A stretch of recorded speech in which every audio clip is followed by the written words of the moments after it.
tudo bem?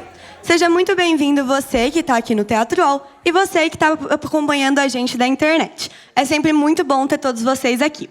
Para toda essa programação acontecer, a gente precisa de doações. Se você quiser contribuir com os seus dízimos e ofertas, a nossa chave Pix é pix@umlugarcomunidade.com.br.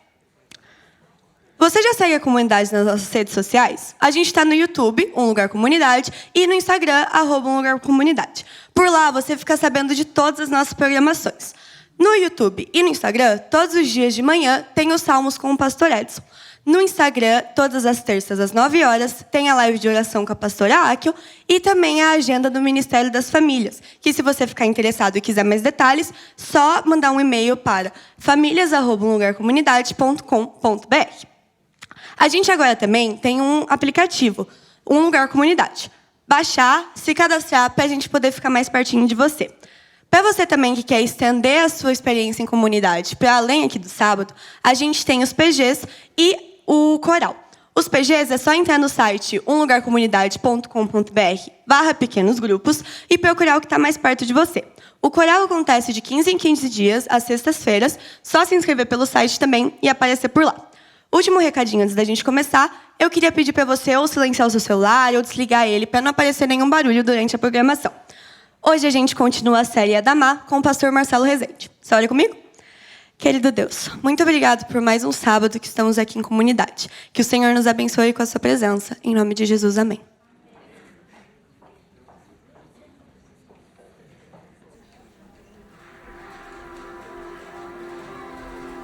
Um dia Deus nos chamou para que nós nos movêssemos do lugar onde estávamos para chegarmos até outros lugares.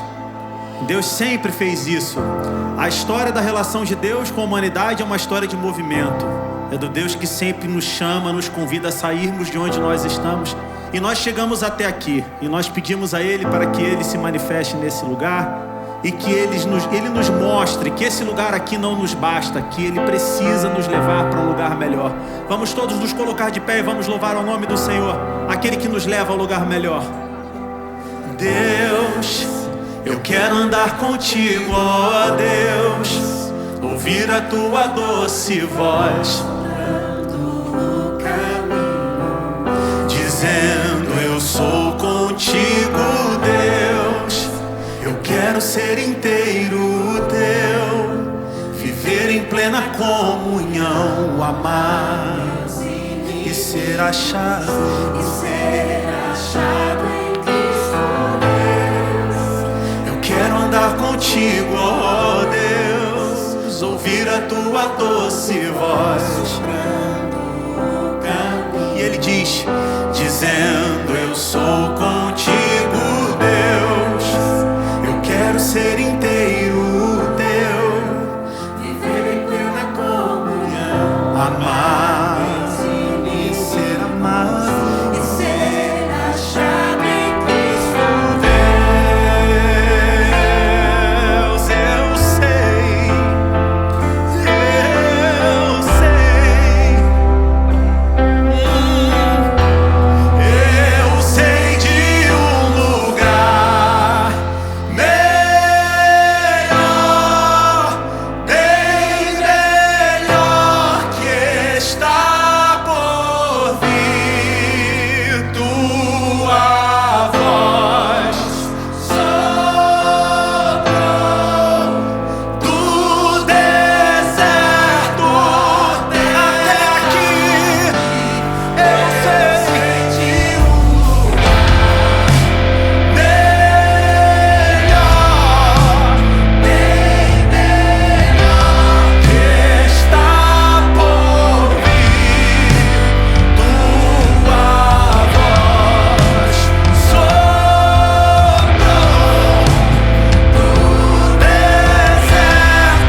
voz, foi Ele quem nos trouxe aqui. Foi Ele quem nos trouxe aqui para dizer que você não anda só, que você está com Ele, está nele. Bem-aventurado é você que crê que o Senhor Jesus Cristo é o Senhor sobre a nossa vida. Amém? Ele que reina sobre essa igreja. Vamos lá. Seja bem-aventurado quem teme ao Senhor, quem guarda a sua lei e tem por graça a salvação. Para sempre sua palavra firmada está no céu, de geração em geração Ele é fiel. O seu amor é para sempre, dura para sempre. Bendito seja o Santo Jeová, Deus é só.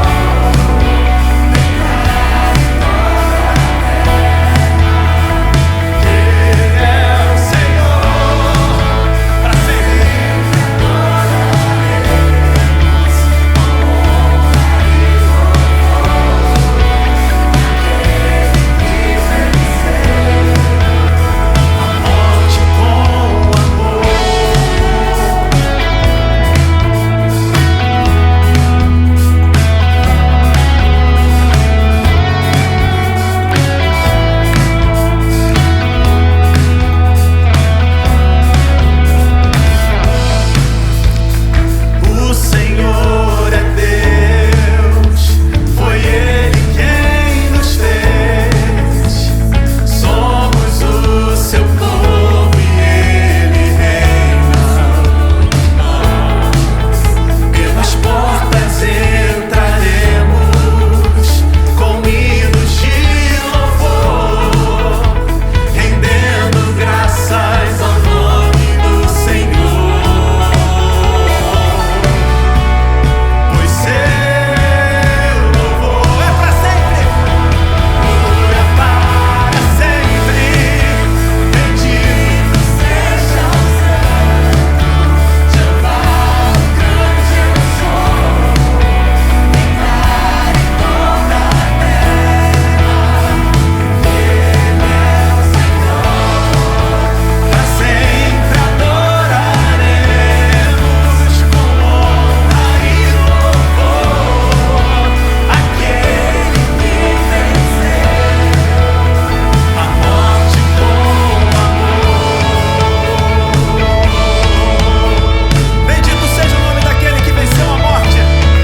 Venceu a morte para que eu e você tivéssemos vida novamente. Louvemos ao nome do Senhor.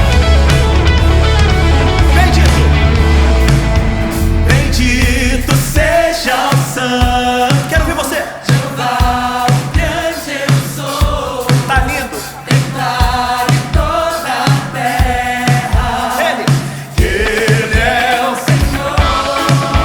Pra sempre adoraremos com honra e louvor aquele que venceu a morte com amor. Bendito seja o Santo Jeová, o grande eu sou. Declare toda a terra. Ele é o Senhor. Pra sempre adoraremos com honra e louvor aquele que venceu a morte com amor. Pra sempre adoraremos com honra e louvor aquele que venceu a morte com amor.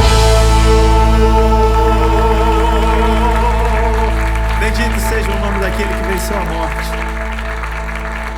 Venceu a morte por mim e por você.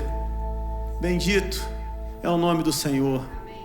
Bendito é o nome daquele que continua nos ensinando todos os dias, com amor mudando o meu e o seu coração, ensinando que mais bem-aventurada coisa é dar do que receber.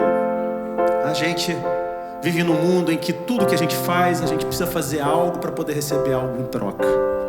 E Ele nos ensina que a lógica do reino de Deus ela é invertida. Você simplesmente faz porque mais bem-aventurada coisa é dar do que receber. Que nós possamos viver desse jeito até o dia de encontrarmos Ele. Quanto mais pra gente se encontrar, sinto tanta falta do teu riso a lugar pra gente se sentar, uma mesa farta, cheia de bondade. Quando eu te encontrar, preciso te dizer: sem você meus dias são desertos. Venha ao reino, me ensina a te amar e a dar sem receber. Sem você meus dias são desertos. Venha ao reino, venha e veja. Tudo que eu mais quero é te ver de perto, dar e receber o teu amor. Veja, tudo que eu preciso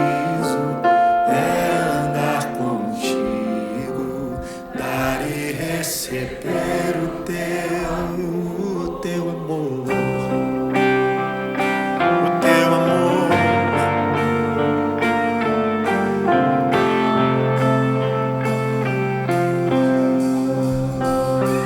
Quanto mais pra gente se encontrar, sinto tanta falta do teu riso fácil.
Tudo que nós mais precisamos, Senhor, é que um dia os nossos olhos sejam abertos e que nós vejamos a Tua glória encher a terra e que nós possamos contemplar a Tua glória face a face.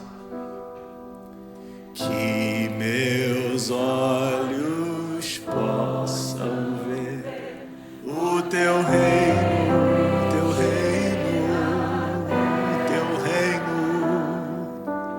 Que meus olhos possam ver face a face, possamos ver face a face a Tua glória. Meus olhos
receber o teu amor.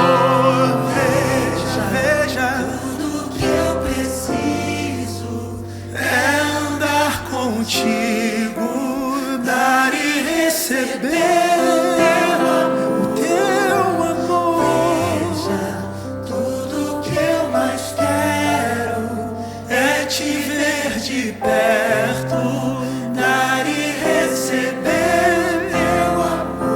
Da tua igreja, Senhor. Veja, tudo que eu preciso é andar contigo, dar e receber o teu amor.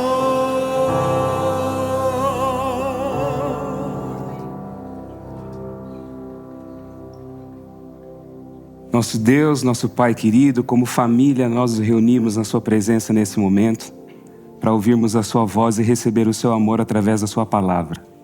Fale a cada um de nós agora, Senhor, é o que te pedimos em nome de Jesus. Amém. Amém. Feliz sábado a todos vocês que estão aqui no Teatro UOL, você que acompanha a nossa transmissão pelo YouTube. Deus abençoe a todos vocês com a paz do Senhor Jesus Cristo. Nós estamos no 5º episódio da série Adamá, uma teologia da natureza, onde nós estamos pensando o nosso relacionamento com a natureza à luz da Bíblia. Nós vimos como a natureza é representada na Torá, como a natureza é representada nos escritos dos profetas, como a natureza é representada nos escritos poéticos. E hoje eu quero olhar com vocês para o Novo Testamento, como a natureza ela é descrita mais especificamente na teologia de Paulo. E para isso eu quero ler com vocês aqui um texto que é considerado um mantra ambiental ecológico. E eu até poderia achar esse texto assim meio clichê para falar de natureza, mas ele é fundamental e eu não pude deixar de trazer esse texto para vocês, que é Romanos capítulo 8. Do verso 18 ao verso 26. E eu quero ler esse texto numa tradução que eu mesmo fiz. E como o pastor Edson disse, eu gostei muito também. Romanos 8, verso 18 a 26, diz assim: Compreendo, portanto, que as aflições do tempo presente não são dignas de serem comparadas à glória futura que será revelada em nós. Porque a criação aguarda atentamente, com intensa esperança ansiosa, a revelação, literalmente o apocalipse dos filhos de Deus. Ela foi reduzida a nada, não de forma voluntária, mas pela vontade daquele que a sujeitou debaixo da esperança, porque ela também será liberta da escravidão da corrupção para a liberdade da glória dos filhinhos de Deus. Pois sabemos que toda a criação geme, lamenta, e conjuntamente sofre as dores de parto até agora. E não somente ela, mas também nós que temos os primeiros frutos do Espírito, juntamente com ela gememos interiormente e ansiamos pela adoção de filhos, o preço pago pela libertação do nosso corpo. Porque pela esperança nós fomos salvos. Esperança que se vê não é esperança, pois quem espera pelo que vê, ou quem vê, espera pelo quê? Mas se quem não vê, espera, através da perseverança esperamos ansiosamente. Da mesma forma, o Espírito nos ampara na nossa fraqueza, pois nem sabemos orar corretamente, mas o próprio Espírito intercede por nós com gemidos indizíveis. Todos nós gostamos de uma boa história, não é? Nós gostamos de maratonar séries, nós temos nossos serviços de streamings favoritos, nós gostamos de um bom filme. Com certeza você já contou alguma história hoje para alguém. Se você já bateu um papo aqui quando estava chegando aqui no teatro, se você foi falar um pouquinho do seu dia, você fez isso na forma de uma história. Nós todos pensamos em história, né? Se eu perguntar para você a respeito da sua vida, você vai organizar a sua vida numa narrativa para mim, colocando ali os principais momentos da sua experiência, de forma que eu também imagine tudo aquilo que você viveu com base numa história. Nós gostamos de história porque nós pensamos o mundo através das histórias. E nós criamos uma cosmovisão com base nas histórias que nós acalentamos. Há muitas formas de se entender uma história. Há muitos teóricos que analisam como que uma história é estruturada, como uma história boa funciona, quais são os elementos de uma história. Eu queria aqui falar de dois para vocês. Duas formas de se entender uma história. Primeiro, a história como uma ilustração. Eu poderia trazer aqui uma ilustração para começar essa mensagem aqui, de forma que vocês conseguissem pegar mais ou menos a ideia onde eu quero chegar usando uma ilustração como base. E quando a história é usada como uma ilustração, ela é uma ferramenta para se alcançar um conceito. O conceito é quem governa a história. Mas existe também a história... Perdão, gente. Existe a história também como subestrutura narrativa. Quando a história é uma ferramenta, ela pode ser substituída por outra. Mas quando ela é uma subestrutura narrativa, ela é a base, ela é o alicerce, sobre o qual se constrói todos os conceitos, todas as ideias. Para ser um pouco teórico aqui a respeito do negócio, Aristóteles, no seu livro Poética, ele diz que quando a história ela é a base, ela é constituída de dois elementos. Eles chamam de mitos, que é a sequência episódica dos fatos, é a ação, é o enredo, aquilo que a gente acompanha com os olhos, com os ouvidos, é o desenrolar da intriga, e a dianoia, que é o significado, que é o sentido, que é o quadro geral, é a visão do todo. Mitos e dianoia constituem uma história. E por que eu estou dizendo isso aqui para vocês? Sendo tão assim abstrato, assim, falando de história. Porque esse texto que nós lemos aqui é uma subestrutura narrativa nos escritos de Paulo. E pode parecer estranho falar de narrativa quando se fala de Paulo, porque ele não é conhecido como um contador de histórias. Ele escreve cartas. E as suas cartas são exortações, são lições, são discursos reflexivos que ele fala e faz para as comunidades que ele havia fundado, de acordo com as necessidades ali de cada uma delas. Mas o que muita gente não percebe é que o discurso reflexivo de Paulo é profundamente baseado e ancorado em histórias que são conhecidas pelos seus leitores e conhecidas por aqueles que ele havia discipulado, havia ensinado. Então a gente, quando lê uma carta de Paulo, a gente está vendo uma conversa entre dois lados, mas existem muitas coisas, muitas camadas ali entre essas conversas, e há muitas histórias que Paulo usa para fazer a sua aplicação, diríamos assim. E quais são as histórias que Paulo usa para poder fazer o seu discurso reflexivo? Quais são essas histórias? As histórias do Antigo Testamento. A história da criação, a história da aliança de Deus com Noé, a história da aliança de Deus com Abraão e as promessas feitas a Abraão, a história de Deus na aliança dele com Israel no Sinai, a história de Moisés, a história do Êxodo, a história da aliança de Deus com Davi e a promessa de um Messias que governaria, reinaria sobre toda a humanidade. São essas histórias que nós vemos presente no discurso de Paulo. E ele faz referências a essas histórias, muitas vezes, fazendo citações diretas do texto da Bíblia. Ele cita muitas vezes o texto bíblico e ele faz isso na versão grega, conhecida como Septuaginta, que era o texto grego disponível na época dele. Às vezes ele faz citações diretas. Às vezes ele faz aquilo que a gente chama de alusão. Ele cita uma palavra aqui, uma palavra ali, uma frase aqui, de forma que seus leitores, que já tinham o repertório da Escritura, sabiam o que ele estava falando. E às vezes nem alusão ele faz. Ele faz aquilo que nós chamamos de eco. É um eco. É uma palavra colocada aqui, duas colocadas numa sequência, que abre uma janela de percepção quando você escuta esse eco. Ela traz todo o conteúdo e todo o contexto daquela citação, referência lá do Antigo Testamento. E fica aqui uma dica quando você lê aquilo que Paulo escreve, para você tentar encontrar essas alusões, esses ecos também. Isso vai enriquecer a sua compreensão. E por que isso é importante? Porque eu quero fazer hoje com vocês aqui um exercício de leitura atentiva no texto que nós acabamos de ler, de Romanos capítulo 8. Porque aqui nós vemos uma subestrutura narrativa. É uma história que é contada. É a história do mundo. mas é a história do mundo do ponto de vista da criação, da natureza. Paulo vai seguir aqui o exemplo de todos os profetas do Antigo Testamento que atribuem à natureza personalidade, aos seres não humanos personalidade. A criação aqui é o personagem principal dessa história. E ela é mencionada aqui 4 vezes. Ela é sujeito dos verbos principais que aparecem aqui.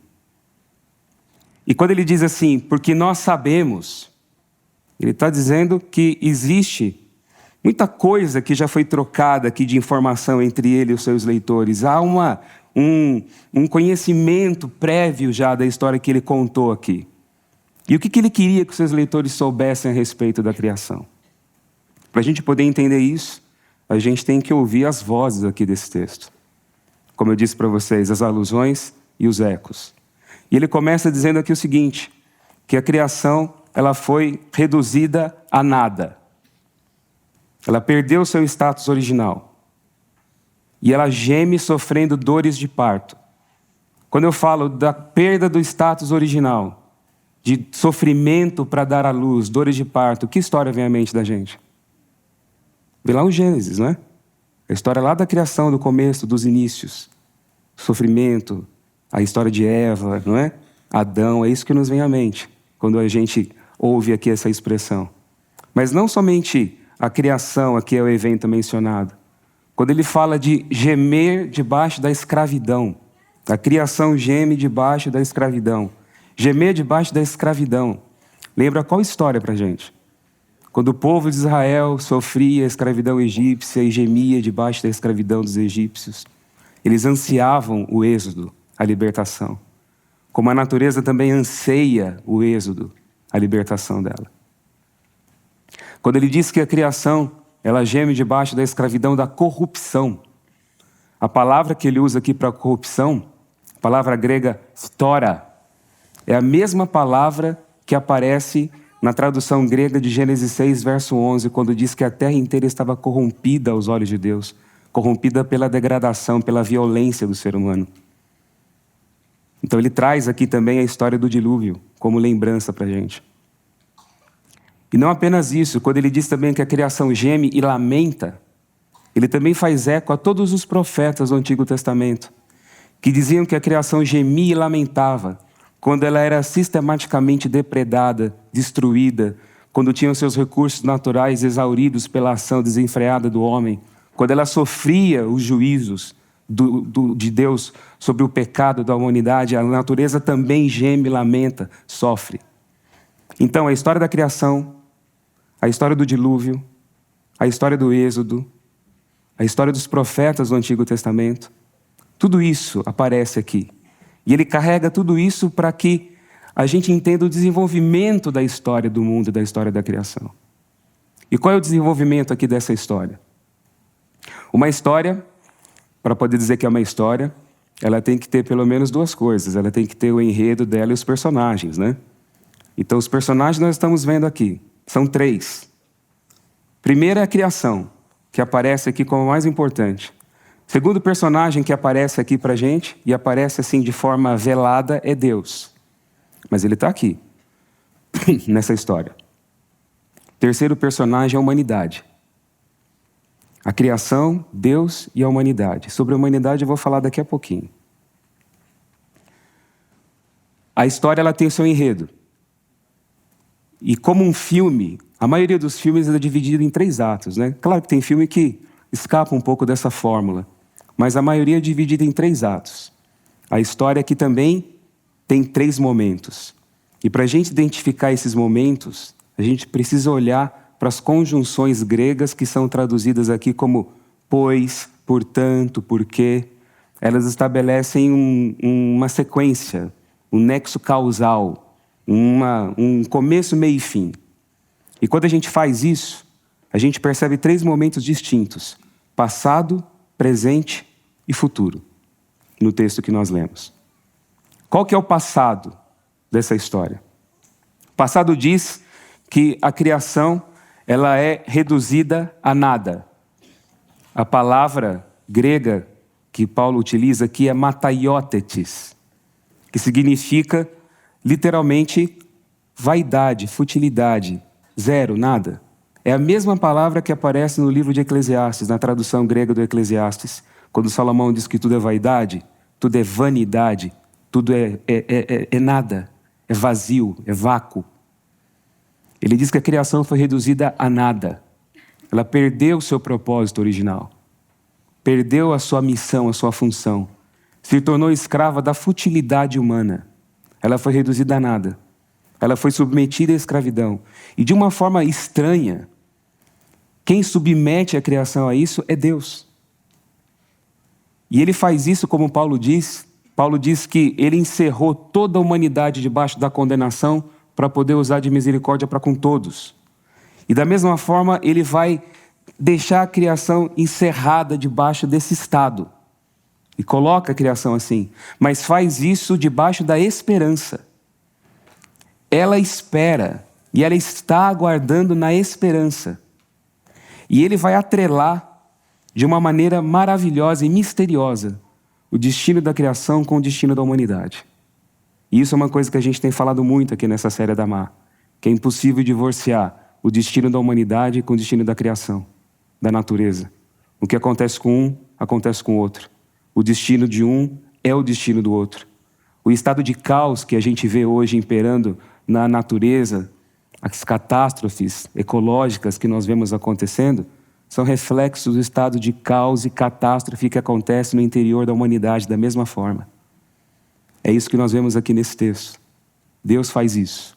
E ele atrela o destino de um com o outro. Esse é o passado que se estende até o presente. Qual é o presente aqui dessa história? O presente diz que a criação geme. Ela geme e ela lamenta. Mas ela não geme sozinha. Diz que ela geme junto com os filhinhos de Deus. E eu acho muito bonita aqui essa expressão, filhinhos de Deus. Uma expressão carinhosa que Paulo usa aqui. Ela geme junto com os filhinhos de Deus, que gemem o sofrimento, que não se conformam com esse estado de coisas, que anseiam por uma nova realidade, anseiam pela redenção dos seus corpos, é o que ele fala. O preço foi pago. Ele diz que o preço foi pago, mas ele ainda não se consumou de maneira completa na realização. Então, a criação geme, os filhinhos de Deus gemem, mas eles não gemem sozinhos. Porque diz que o próprio Deus, na pessoa do Espírito Santo, geme junto e sofre junto os sofrimentos da humanidade e da criação. Esse é o estado presente de coisas. Mas tem um ato final. E qual é o ato final? O ato final é o apocalipse dos filhos de Deus. O ato final é quando a terra vai rasgar o seu ventre diante da glória do Senhor e vai dar à luz uma nova humanidade. Do pó da terra vai nascer uma nova realidade, uma nova criação, e ela vai ser a mãe de novos seres humanos. Esse é o futuro. Esse é o ato final. Deus não vai destruir o planeta e a humanidade, pelo contrário, ele vai transformar todos numa nova criação. Deus aparece aqui, como eu disse, nessa história de forma velada, mas ele é o princípio, o meio e o fim de toda a realização. Ele sujeita a criação, ele paga o preço e ele liberta todos no final. Como a humanidade tem um papel importante aqui, porque é a revelação dos filhos de Deus, é a revelação dessa nova humanidade que acarreta no êxodo da criação, na libertação da criação. E diz que essa humanidade, no estado presente de coisas, já possui as primícias do Espírito. É o que Paulo fala. E quando ele diz isso, ele estabelece aqui uma realidade de paradoxo. Porque ele diz que existe o estado caótico de coisas, mas já irrompeu dentro da história uma nova realidade, que é a nova humanidade, que já possui os primeiros frutos do Espírito. É o que ele diz. E ele vai dizer isso lá em 2 Coríntios, melhor dizendo, capítulo 5, verso 17, quando ele diz que se alguém está em Cristo, é o quê? É nova? Não é criatura. É kainê, novo, ktisis, criação. Se alguém está em Cristo, é a nova criação. Tudo já ficou ultrapassado, porque a nova criação já se manifestou. E essa nova criação recebeu do Senhor um ministério. É o ministério da reconciliação. E essa reconciliação é algo muito mais amplo do que simplesmente a reconciliação entre pessoas, entre seres humanos. Quando Paulo fala do ministério da reconciliação, em Colossenses capítulo 1, verso 20, ele diz que quando Cristo se encarna e quando ele se torna um com a criação agora, ele se torna filho da criação. Quando ele se torna humano, homem, e derrama o seu sangue sobre a cruz e ascende aos céus, ele eleva a criação a um status de poder e glória que ela nunca havia desfrutado antes. E diz que ele reconcilia, ele usa a expressão tapanta, todas as coisas, tudo que existe na terra e nos céus, estão todos reconciliados e unidos com ele. Jesus não é apenas o salvador da humanidade, ele é o salvador da natureza, ele é o salvador do cosmos, ele é o salvador do universo. E ele concede aos seus filhos agora esse ministério com esse escopo de reconciliação. Só que Paulo diz que, ao mesmo tempo que ele dá esse ministério para a nova humanidade, nesse estado presente dessa narrativa, ele também diz que existem 3 tipos de pessoas. E o texto que ele fala isso é o texto de 1 Coríntios, capítulo 2, versículo 14 e diante, que eu leio agora aqui na tradução Almeida que a gente conhece, tá? Não é minha tradução. Ele diz assim: ora, a pessoa natural não aceita as coisas do Espírito de Deus porque lhes são loucura, e ela não pode entendê-las, porque elas se discernem espiritualmente. Porém, a pessoa espiritual julga, ou melhor dizendo, discerne todas as coisas, porque ela não é julgada, ela não é discernida por ninguém. Pois quem conheceu a mente do Senhor? E aqui ele está fazendo uma citação do profeta Isaías. Nós, porém, temos a mente de Cristo. Eu, porém, irmãos, não pude falar a vocês como a pessoas espirituais, e sim como a pessoas carnais, como a crianças em Cristo. Aqui, ele faz referência a 3 tipos de pessoas que existem agora no estado atual de coisas. O primeiro tipo de pessoa que ele faz referência aqui, usando a palavra grega que ele emprega, é a pessoa psíquicos, que a nossa tradução aqui traduz como pessoa natural. A pessoa psíquicos. O segundo tipo de pessoa que ele faz referência aqui é a pessoa pneumáticos, que aqui é traduzido como a pessoa espiritual. Pneuma, espírito, pessoa pneumáticos. E a terceira referência aqui, o terceiro tipo, é a pessoa sárquicos, a pessoa carnal. O que deveria ser a pessoa carnal? É a pessoa que é guiada pelas suas pulsões, pelos seus instintos, pelos seus desejos. Ela tem a sua natureza como a sua regra de prática. Ela é um boneco de carne impulsionado pela volição dela. Essa é a pessoa carnal. Mas existe a pessoa psíquicos, a pessoa psíquica, que eu diria que seria assim um grauzinho na evolução do carnal. Então um passo assim, porque ela pode até controlar as suas pulsões, pode se reger pelos bons costumes, mas ela não consegue transcender a materialidade da vida, das coisas. Ela vive só para essa vida presente, vive só para alcançar o seu sucesso, para satisfazer o checklist da listinha de pessoa bem-sucedida. Ela vive angustiada por ter, por não ter. Não que tenha problema a gente estar preocupado com essas coisas, não tem nenhum pecado nisso. O problema é a gente não conseguir transcender apenas esse estado material de coisas. É isso que Paulo está dizendo aqui.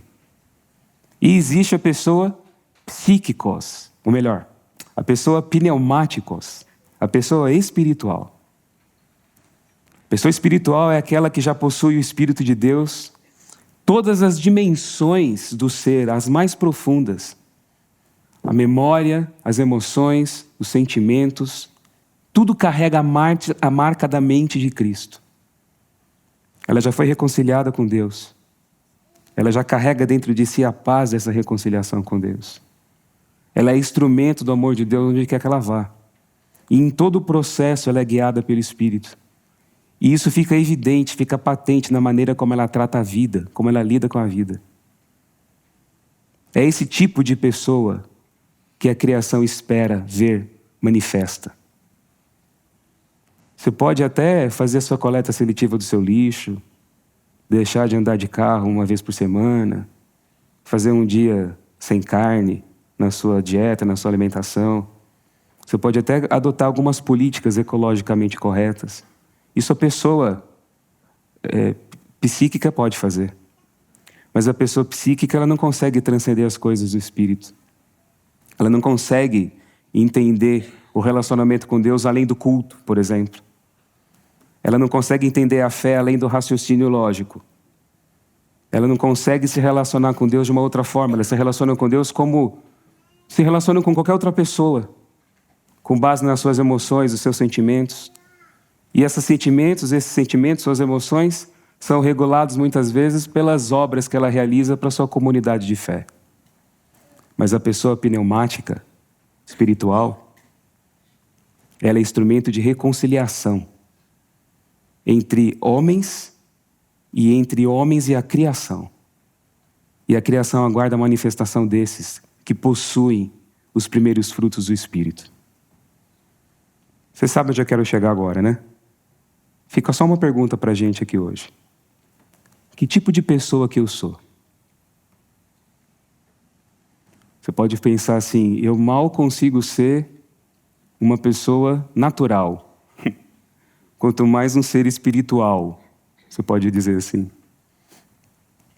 Isso não é obra da nossa vontade.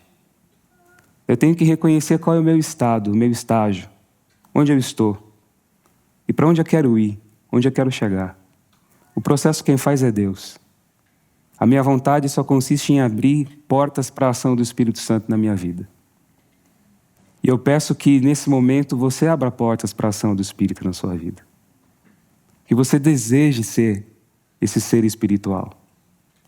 O ser espiritual vive aqui o mundo material, tem boleto para pagar, tem conta, tem dívida, tem compromisso, tem agenda, tem seus desejos, seus sonhos. Vive todas as contingências de todas as pessoas. Mas ele já possui a mente de Cristo. Ele se vê como irmão de tudo e de todas as coisas. A criação espera, como eu disse, a manifestação desses. Cristo reconciliou todas as coisas consigo. Ele é o novo Adão. Ele já é aquilo que um dia você vai ser. E ele trata você agora como se você já fosse aquilo que ele é. Ele é a certeza de que a criação vai alcançar o ato final da história que nós vimos aqui. Ele já é a nova humanidade, que já existe. E uma vez que ele existe, tudo já se tornou obsoleto. Porque ele existe, e ele está vivo. E o Espírito dele está entre nós, está em você, está em mim. Agora, o que basta, o que fica, é o desejo de nós querermos crescer nesse conhecimento. E sermos nós instrumentos do ministério de reconciliação também. Se você deixar, o poder regenerador de Deus vai se manifestar em você e através de você também. E a criação faz parte dessa obra, desse nosso trabalho, desse nosso ministério, desse nosso cuidado. Por isso que reverter e reparar os danos ecológicos fazem parte da obra da nova humanidade junto à criação. Senhor nosso Deus, nós pedimos agora nesse momento pelo Teu Espírito sobre nós, que o Senhor nos transforme, molde nossa vida, nosso coração, a nossa vontade, para querermos ser aquilo que o Senhor deseja que cada um de nós seja. Que o Senhor nos dê o Seu poder para que seja assim. É o que te pedimos, em nome de Jesus. Amém. Amém.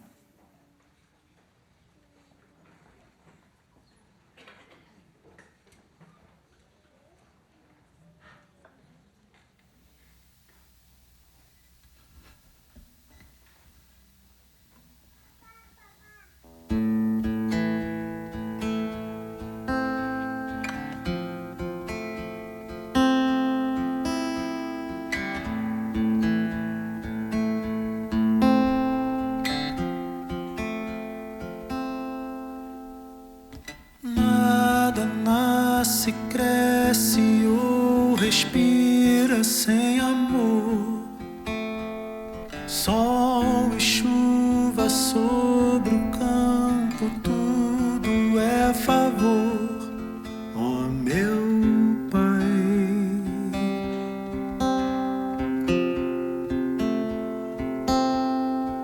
Ó meu Pai.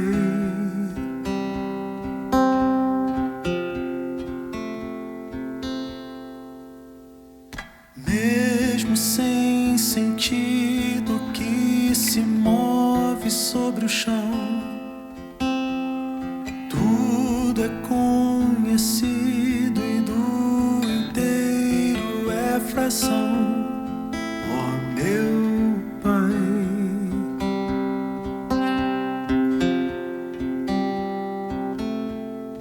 Ó meu Pai.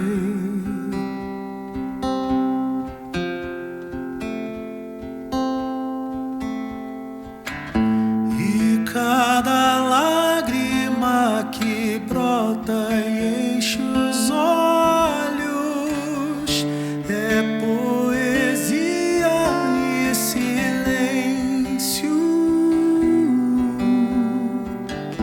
E cada corpo que no pó da terra desce é poesia e silêncio.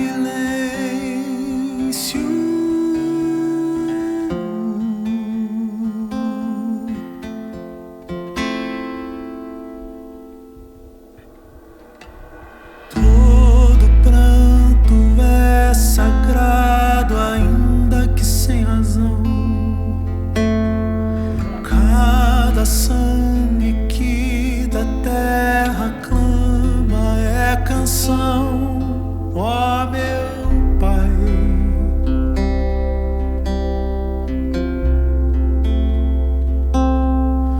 Ó meu Pai.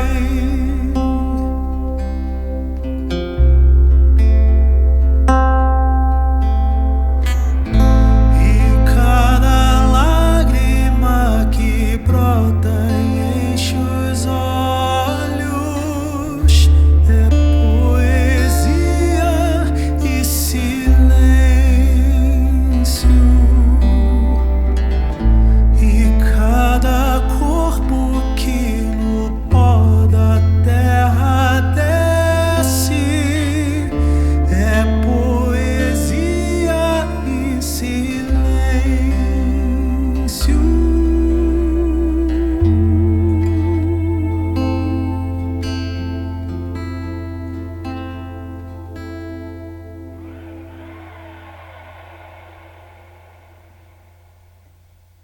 Homens e mulheres, pobres, filhos, mães solteiras, gays e órfãos, governantes, torpes, loucos, missionários, peregrinos e refugiados, corpos são violentados, pequeninos afogados no Mediterrâneo.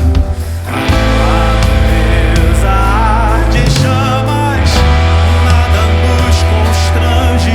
O trabalho escravo impera, nos calamos ante a fome. Onde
Pai.